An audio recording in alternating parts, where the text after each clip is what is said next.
Sadhguru ki karu, Sadhguru ki pyare Guruvara ki Arati karu Guruvara ki Arati karu Sadhguru ki karu, Sadhguru ki pyare Guruvara ki Arati karu Guruvara ki Jaya Guru Deva Mala Avinashi Jnana Rupa Antara Kevasi Jaya Guru Deva Amala Avinashi.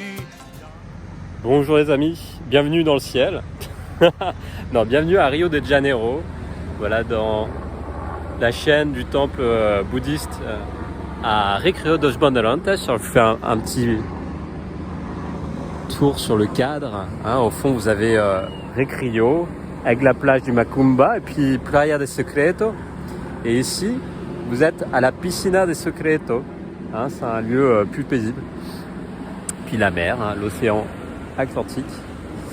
Et vous avez la montagne avec la source au pied qui est là-bas. Et puis voilà, là on a fait avec le Morro do Rangel qui est au fond, avec le temple qui est au pied du mont, avec un camping à côté. Et puis la maison de Pascal derrière le mont.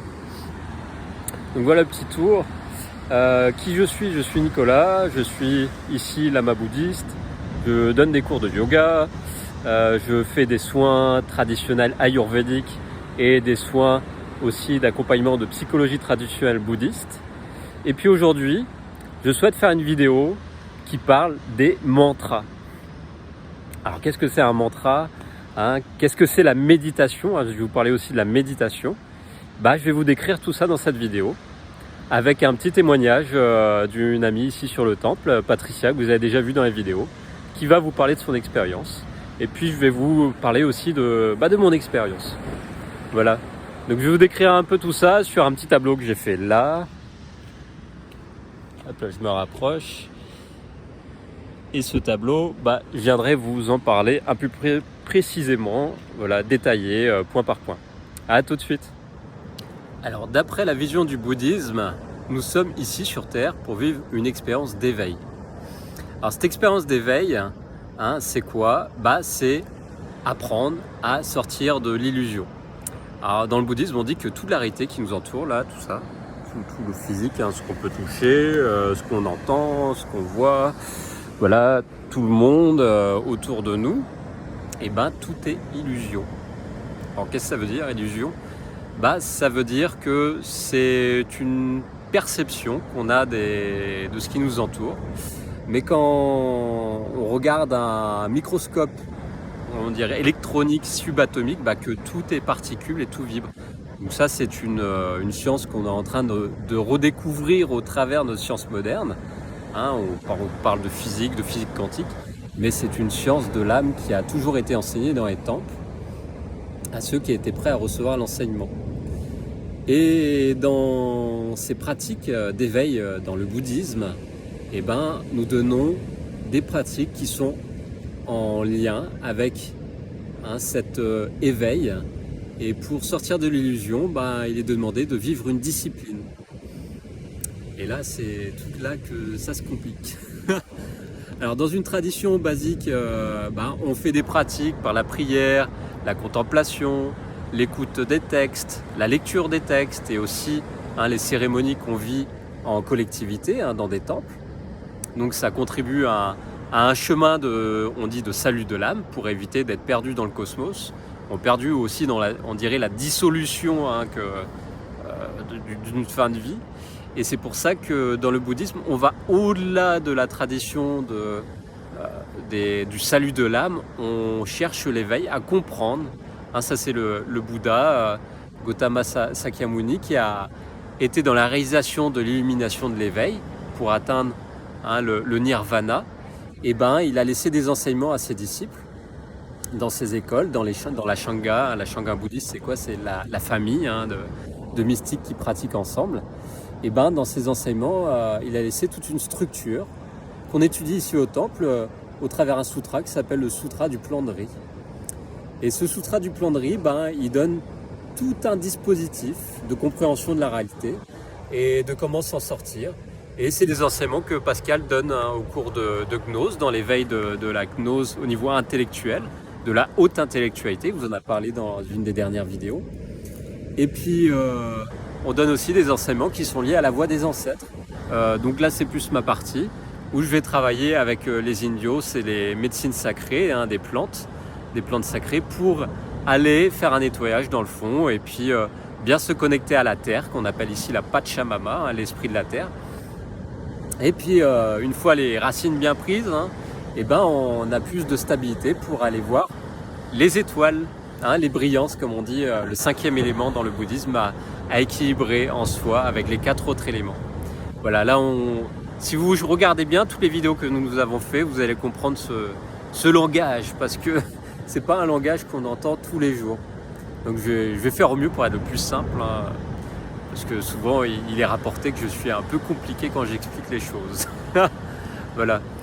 C'est pour ça que je vous ai fait un petit tableau, puis je vous expliquais élément par élément de à quoi sert un mantra, d'où ça vient, pourquoi on les pratique et dans quel cadre. Voilà, à tout de suite pour plus de profondeur et de précision. Le premier point à étudier, que je transmets ici au temple et même à distance par des partages de cours en ligne, c'est le yoga traditionnel. Je pratique l'Ashtanga Yoga tous les jours, c'est partie d'une hygiène de vie. Après les problèmes de santé, dans le passé, j'ai été poussé à vivre cet enseignement. Et maintenant, au bout de quelques années, je retransmets cet enseignement. Je l'ai reçu d'une lignée traditionnelle, d'un enseignant, un enseignant spirituel qui était là il y a un siècle en Inde, qui s'appelle Krishnamacharya, qui a retransmis son enseignement à 2 de ses disciples les plus proches, qui est très, très discipliné. Et donc Yangar, son disciple qui avait des problèmes de santé jeune, a guéri ses problèmes de santé. Et Patabi Joyce, qui était plutôt indiscipliné et dispersé, il a appris à se concentrer. Et ces 2 enseignants ont transmis le yoga au travers le monde occidental, en voyageant. Et ont transmis ces 8 piliers principaux de l'Ashtanga Yoga, qui veut dire 8 piliers, Ashtang et Anga, ça veut dire 8 piliers. Donc ces 8 piliers du yoga traditionnel, on les retrouve dans le texte sacré des Yoga Sutras de Patanjalim. Donc je vous invite à rechercher ces Yoga Sutras de Patanjalim, les lire et les étudier, c'est très court. Et qui c'était Patanjalim ? C'était un érudit, un pandit, c'est-à-dire un siddha, un maître et qui avait une haute intellectualité ou une compréhension de cette réalité qui ont dit toute illusion dans le bouddhisme. Et dans l'enseignement des brahmanes en Inde, du côté de l'Inde qui est proche du Tibet, des enseignements bouddhistes, il a été transmis ces enseignements du yoga par une divinité qui s'appelle Adishesha à Patanjalim, qui a tout retranscrit l'enseignement de cette conception dans les sutras. Donc ces sutras nous indiquent comment sortir de l'illusion du samsara, comme on dit dans le bouddhisme, ou de la maya, comme on dit en Inde. Donc ces 8 piliers, ces 8 fondements, quand je vous traduis ces termes en sanskrit, yama et niyamas, ça veut dire quoi ? Ce sont les enseignements qui nous permettent, comme les traditions qu'on a dans notre culture, les religions du livre nous donnent des enseignements pour vivre le salut de l'âme. Le côté du yoga aussi, ces enseignements qui sont liés à des préceptes pour vivre une vie en société et dans un bon sens, logique. Quand on écoute son cœur, normalement on les respecte. Et des fois, malheureusement, notre ego mental nous dévie de cette écoute du cœur. C'est pour ça qu'ils ont été écrits, les yamas et les niyamas, pour apprendre à les vivre comme le non-vol, pas mentir, être dans le juste, et puis des devoirs. Et ces devoirs, dans toutes les traditions, nous les avons, qui nous permettent de vivre en société en harmonie. Ces 2 piliers principaux, une fois qu'ils sont respectés dans une vie du quotidien, on peut aller plus en profondeur. C'est pour ça que Dans la tradition, alors je vais chercher un marqueur, je vais vous écrire ça, si je les retrouve. Ah, voilà. Nous avons dans cette vision traditionnelle une société avec 4 castes. La première caste, qu'on trouve au niveau le plus haut, qui, comme on dit, c'est les influences de Dieu qui descendent sur terre, et ça va être le sacerdoce. Le sacerdoce, c'est toute la prêtrise, les brahmanes, qui sont en Inde, mais aussi dans une vision traditionnelle d'équilibre de la nature et de la nature d'une société. Ça s'équilibre comme ça en 4 parties principales.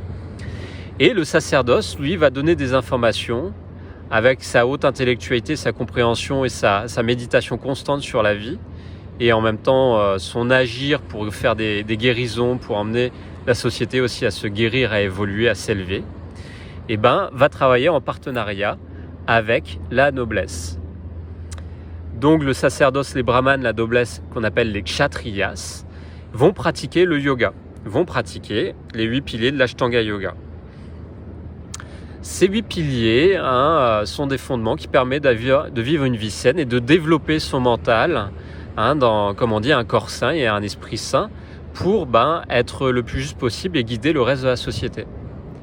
En dessous, nous avons les producteurs et artisans. Donc les producteurs artisans, c'est la société qui connaît bien son métier, qui œuvre à être des producteurs, à produire pour des objets, des choses, mais aussi de l'alimentation pour que la société soit nourrie, dans tous les sens, que ce soit subtil ou de plaisir, en tout cas aussi pour vivre harmonieusement. Et puis en dessous, nous avons les serviles, les servants. Donc les servants, quand je dis serviles, c'est ceux qui vont être esclaves de leurs instincts, qui marchent à l'impulsion, et ils vont être au service des autres, jusqu'à ce qu'ils commencent à... Tout le monde a la chance de passer dans une autre caste, c'est pas héréditaire, On étudie ça, le sacerdoce l'étudie au travers les thèmes astrales, et on donne dans l'ensemble des enseignements pédagogiques, et on repère les personnes qui sont prêtes à s'élever quand elles ont fait un effort de bravoure, quand ils ont été respectueux, et naturellement Dieu les pousse à évoluer. Et dans la société, il y en a qui sont à l'écoute de cette société, qui emmènent les personnes qui sont des servants à évoluer. Donc ces 4 castes, il y en a 2 que je vous disais, la noblesse et le sacerdoce, qui vont pratiquer le yoga. On va leur transmettre la connaissance des asanas. Qu'est-ce que c'est un asana ? Un asana, ce sont des postures qu'on prend. Vous avez pu voir en vidéo des personnes qui donnent des cours comme ça sur Internet. C'est apprendre à mieux structurer son corps et à le développer pour qu'il soit le plus harmonieux possible. Pas comme une page de magazine, mais plutôt dans une structure corporelle équilibrée, symétrique, qui nous permet de vivre une harmonie dans le corps, une bonne santé. Et puis nous avons les pranayama, le pilier qui suit une fois qu'on a bien appris à se concentrer pendant quelques années dans les postures. On va développer la concentration par la respiration. Prana veut dire énergie, force forme, une énergie intelligente qu'on va guider. Yama, ça veut dire guider en soi, dans notre vie, cette force intelligente, que ce soit déjà par les asanas et après, dans une vie plus stabilisée, faire moins d'asanas et plus de pranayama, voire avec de la méditation qui remplace les asanas. Nous retrouvons le pilier suivant qui s'appelle pratyahara. Qu'est-ce que ça veut dire pratyahara ? C'est apprendre à se retirer du monde des illusions qui, dans cette attraction de nos 5 sens, nos 5 sens qui nous attirent à vivre le plaisir des sens, on va apprendre à s'en retirer. C'est-à-dire qu'on va vivre des ascèses, des jeûnes, traditionnellement, et puis on va vivre plus en retrait de la société, on va méditer souvent dans la nature, et puis on peut prendre plus conscience que le monde est une forme de projection comme un hologramme, une illusion, qui réagit et interagit tous ensemble, mais que pour se libérer de cette illusion, c'est important d'aider les autres aussi à guérir en soi et à intégrer les autres piliers, comme nous on fait une pratique pour les intégrer. Donc une fois qu'on maîtrise un peu plus ce retrait des illusions du monde, nous allons pratiquer dharana. Qu'est-ce que ça veut dire? Ça veut dire de la concentration. Et c'est de là que je vais vous parler des mantras et de la méditation.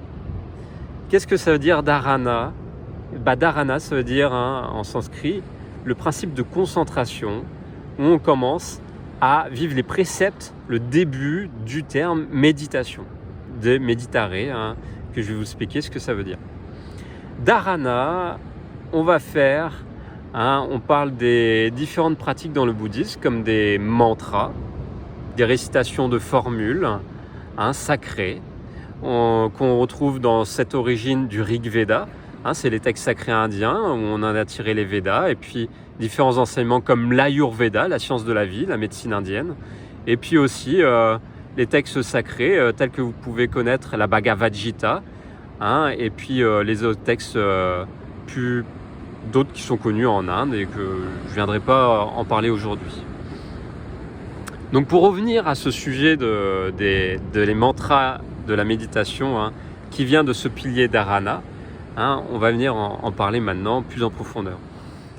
Alors, pour sortir de la confusion du samsara, où on se trouve perdu dans ce monde des illusions, toujours attiré par le désir des sens, alors au centre du plan du sutra de riz, du sutra du plan de riz, on retrouve un petit cercle comme ça, hop, avec à l'intérieur un coq.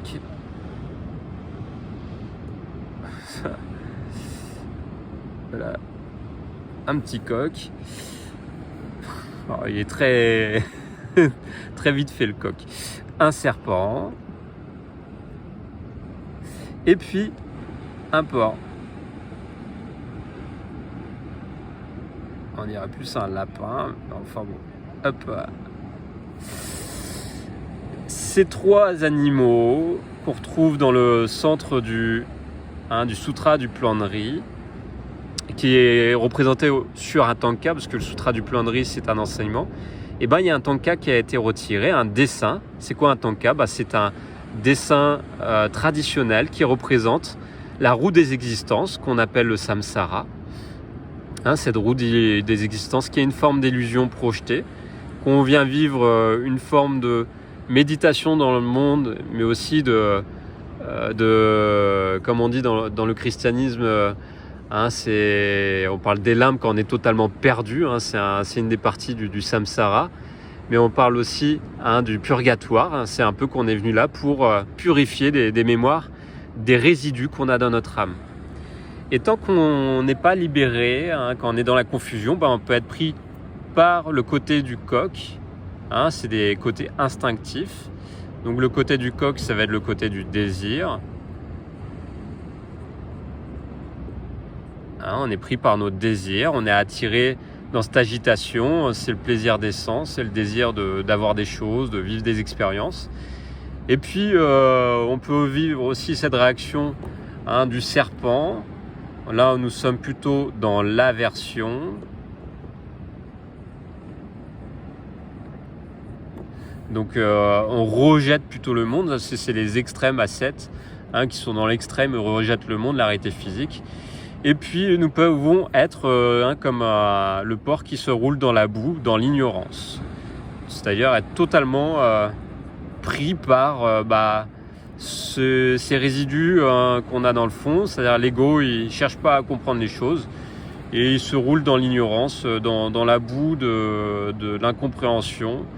Et puis il dort beaucoup et puis il ne se préoccupe pas de prendre conscience, de se libérer. Donc ces trois réactions très égotiques, on dirait très reptiliennes en fait en soi, on a tous un petit côté comme ça animal archaïque en nous, et nous empêchent de nous éveiller et nous met dans la confusion. Alors pour sortir de la confusion, je vais venir parler des pratiques. Alors les pratiques, nous avons la méditation. La méditation, nous pouvons voir un petit bonhomme comme ça qui médite, les mains comme ça dans une forme de prière, que nous trouvons dans toutes les traditions, ces deux mains devant le cœur, et ces positions de main, nous l'appelons un mudra. Ce mudra, ça met en connexion des réseaux subtils dans le corps physique qu'on appelle des circuits énergétiques, des nadis en Inde. Et dans ces nadis, on a des rouelles énergétiques qu'on appelle des chakras. Donc si vous pouvez voir, c'est les petits points rouges que vous voyez. Il y a 1, 2, 3, 4, 5, 6. Et là, au milieu, on dirait qu'il y en a un 7e au centre et qu'on représente souvent par une fleur de lotus au-dessus. Et ces chakras, ils sont reliés entre eux par 2 canaux, Inda et Pingala. Ces 2 canaux représentent des forces universelles qu'on a tous en nous, féminines et masculines. Et au centre, un canal, on dirait cette voie du milieu, le Bouddha a appelé la voie du milieu, qu'on retrouve dans le corps physique, dans notre vie, aussi des plans métaphysiques. Donc, les enseignements traditionnels de l'éveil nous emmènent à prendre conscience du métaphysique, qu'on représente par la subtilité du ciel, et puis le côté biologique, de très terre à terre, de la science limite matérialiste qu'on retrouve là dans le côté moderne.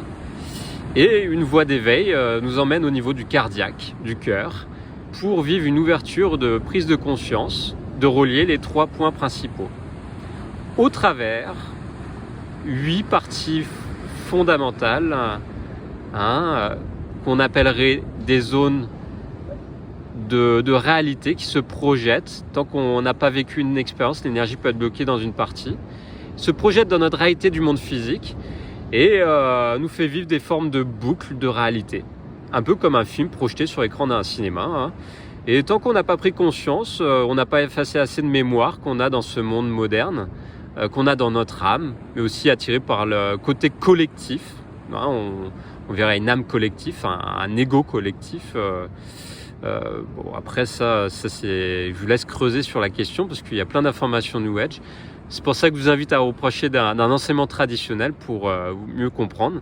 C'est que nous avons une forme de champ mémoriel, un champ de mémoire, comme ça, qui vibre sur Terre.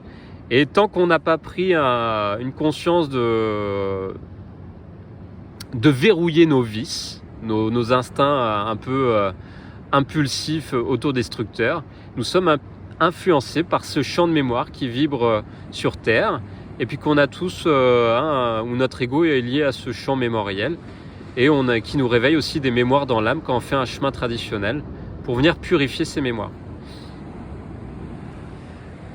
Donc pour purifier ces mémoires, nous avons Dharana, donc les pratiques de Dharana, c'est la méditation avec les mantras, avec des visualisations, pour prendre conscience que la réalité n'est pas que physique, elle est aussi énergétique, des courants subtils qui nous traversent, influencés par la Terre et ce champ mémoriel, mais aussi influencés par le ciel et le cosmos, une spirale, le cosmos tourne en spirale qui influence, qui a en spiritualité. C'est pour ça que nous avons l'étymologie du mot spiritualité qui est le mot spirale et spiritus. Et cette connexion entre terre-ciel, avec le cœur, avec la passion qui est équilibrée, nous pouvons vivre un éveil de ces centres subtils appelés chakras pour purifier ces mémoires et pour atteindre un niveau de plein éveil de conscience dans toutes ces zones sacrées qu'on appellerait des palais. C'est un terme qui est employé dans les textes sacrés hébraïques, et d'explorer ces chambres de palais pour éveiller ce royaume et devenir le roi de son propre royaume intérieur, de construire sa cathédrale de spiritualité en construisant sa pierre d'achoppement qu'on voit en cabinet de réflexion, qu'on dirait dans une étude maçonnique. Quand on rentre en loge, on parle de cabinet de réflexion. Je fais partie d'une loge templière ici à Rio. Et ce qu'on demande, les premières recherches à faire, c'est une étude de sa conscience au travers d'une étude de numérologie ou d'astrologie, et de voir un peu où en est notre ego et nos mémoires dans l'âme, pour mieux se connaître au travers des études sur notre personnalité et comment s'en libérer. Donc comment s'en libérer ? Nous avons aussi dhyana qui représente la méditation véritable. Au-delà de dharana qui est la concentration, dhyana, c'est atteindre l'éveil de la méditation qui est l'espace de silence entre deux pensées. Donc nous récitons des mantras, nous faisons des mudras avec les mains, nous lisons des textes sacrés, il y a du Rig Veda, nous pratiquons des visualisations au partir des tankas dans la conscience supérieure, avec le troisième œil ajna, qui est là, qui nous emmène à imaginer des choses, mais aussi on peut construire ces visualisations sacrées et créer des résonances pour nous purifier, d'où la fonction d'un mantra, c'est de créer des résonances sacrées qui viennent des textes sacrés récités par des êtres éveillés, illuminés, qui ont capté ces résonances dans le cosmos pour se libérer de l'influence du champ mémoriel, de la confusion, pour nous éveiller vers la libération de l'élévation de la conscience. En tout cas, d'une expansion pour prendre plus conscience de notre réalité, au lieu de subir une descente de conscience vers le champ mémoriel, mais encore aussi vers le centre de la Terre, qui a du magma en fusion magnétique, qui nous attire à notre âme. Si elle n'est pas éveillée, on se fait dissoudre. C'est les flammes de l'enfer dans les textes sacrés. Voilà pourquoi s'éveiller, au-delà du salut de l'âme d'une tradition, c'est libérer sa conscience de cette influence magnétique de la Terre, de ce champ mémoriel, et de s'expandre, de se libérer du samsara.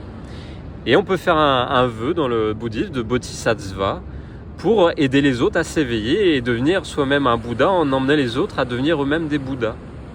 Voilà ce que, en tout cas, Bouddha Sakyamuni, Gautama a emmené, il y a plusieurs siècles maintenant, sur Terre dans son enseignement. Et pas que lui, différents éveillés ont emmené ces informations qui ont toujours résonné dans les temples.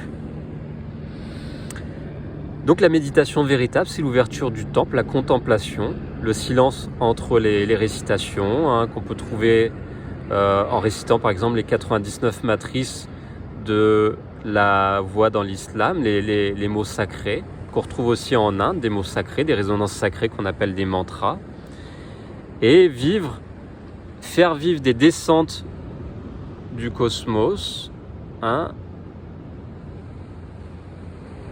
dans l'être, pour faire des trous dans l'ego et laisser passer la lumière, les influences du ciel, les brillances, pour dissoudre les parcelles de l'ego, ces différentes mémoires dans les chakras. Quand nous avons bien éveillé à force de pratiquer, nous pouvons atteindre des états de conscience modifiés que nous appelons samadhi. Les samadhis, il y a différents états, différents niveaux, voire jusqu'au mahasamadhi, qui est le plus haut degré de réalisation du bodhisattva pour devenir un Bouddha, un Siddha, un maître spirituel sur Terre, pour aider la conscience de l'humanité à évoluer, à se transformer, à se transmuter, comme on dit en alchimie.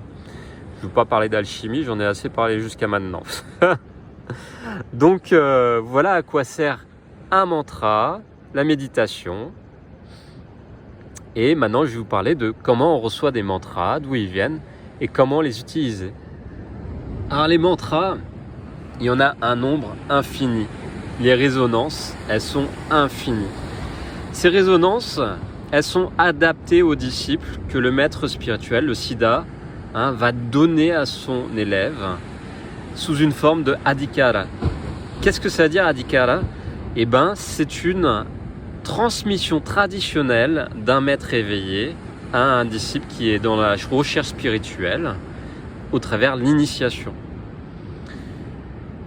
Un mantra, s'il est pris dans une forme de non-transmission traditionnelle qui n'est pas dans un cadre initiatique, est juste un mot récité sans valeur, sans présence spirituelle. Donc pour qu'un mantra agisse, il est primordial de recevoir une initiation au travers d'une transmission d'un être éveillé.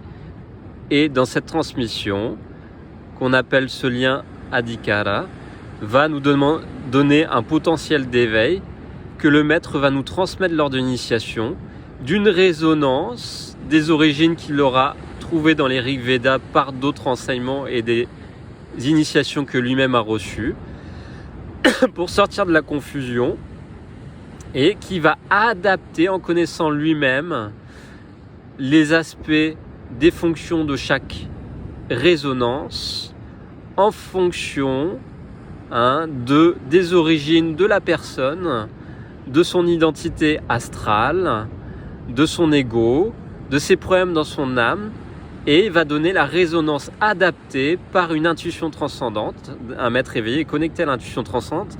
Je vous rappelle, un maître éveillé, il a éveillé tous ses points de résonance, il a purifié toutes ses mémoires, son canal central qu'on appelle Shushuna est totalement ouvert, totalement connecté entre la ciel et le terre, il est en résonance jusqu'à atteindre le Bouddha Sakyamuni. Il a disparu lui dans on dit un corps d'arc-en-ciel, c'est-à-dire qu'il a disparu dans une vous pouvez voir, il y a un film qui le montre super bien, je trouve.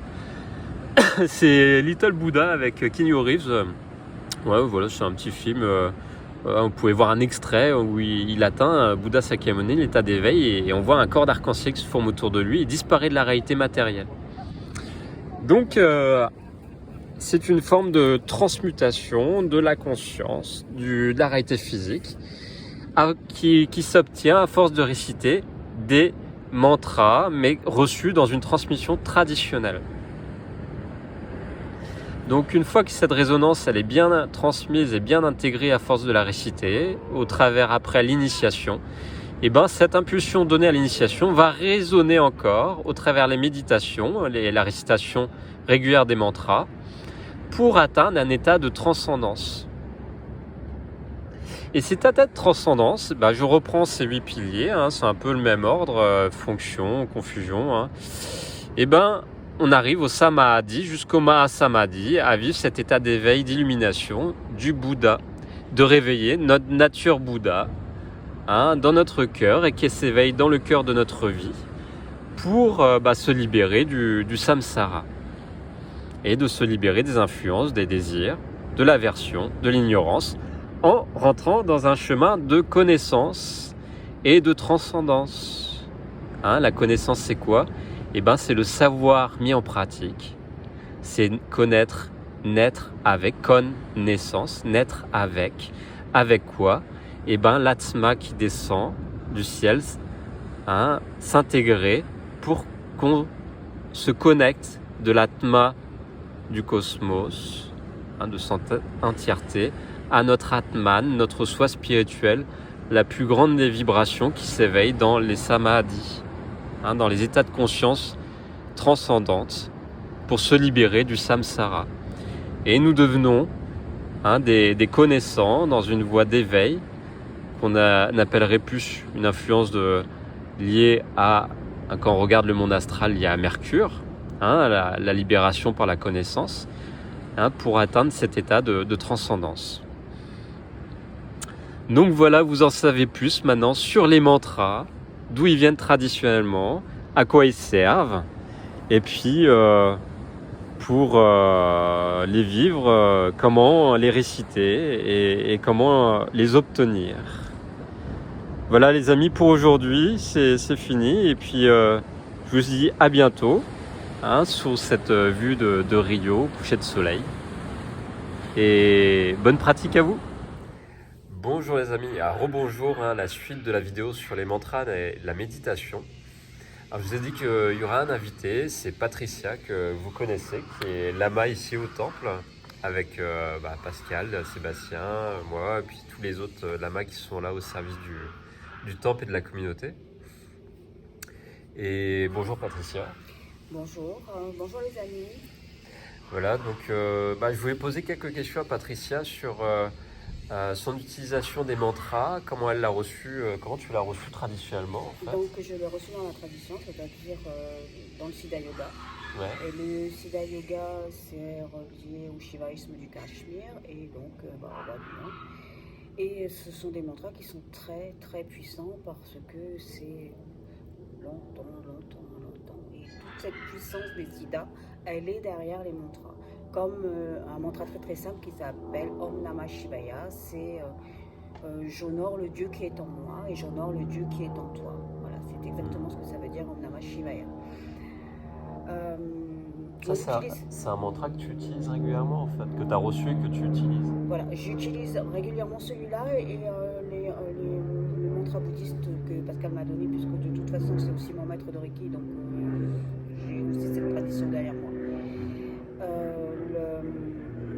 Avec Om Namah Shivaya, j'ai eu des super expériences. Quand je suis partie en 86 pour aller à l'ashram de Ganesh Puri en Inde, je suis restée bloquée pendant 1 mois et demi à l'ashram de Sydney. Et je travaillais dans les cuisines. À un moment donné, on m'a proposé d'aller visiter les prisons à Sydney. Donc on allait, on partait avec l'harmonium, on partait avec des cymbales, on partait avec des petites clochettes, enfin ce genre de choses. Des fleurs, un bâton d'encens et voilà, on partait.